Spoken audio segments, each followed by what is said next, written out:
Sejak adanya kebijakan perjalanan ibadah umroh mulai dibuka kembali dengan syarat tertentu antisipasi penularan COVID-19, membuat permohonan pembuatan paspor baru dan pergantian buku yang habis masa berlakunya di kantor imigrasi Palembang mengalami peningkatan yang cukup signifikan. Kenaikan jumlah pembuatan paspor ini sejak beberapa minggu lalu, di mana sebelumnya permohonan pembuatan paspor hanya belasan orang, namun sekarang sudah mencapai 40 orang dalam sehari.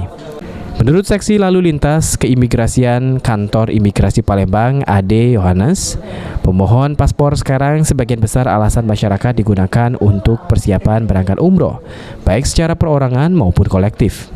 Sedangkan syarat untuk pembuatan paspor sendiri tidak ada yang berubah. Dengan menyiapkan KTP asli, kartu keluarga, akte lahir, buku nikah, dan ijazah. Saat ini pelayanan paspor memang meningkat. Sebelumnya yang dari satu hari itu paling banyak 20, sekarang untuk kuota kita 40 full per hari. Untuk persyaratan sama kayak yang dulu, beda cuma sekarang kalau untuk penggantian paspor cukup iktp sama paspor lama. Kalau untuk pengajuan paspor baru harus menampilkan KTP, kartu keluarga, akte lahir, atau ijazah, atau surat nikah, atau surat baptis. Tidak ada perubahan, Pak? Tidak ada perubahan, dan pengajuannya melalui online. Oke, Pak, izin Pak, meningkatnya pembuatan paspor ini apakah ada pengaruhnya dengan umroh yang akan dimulai ini, Pak?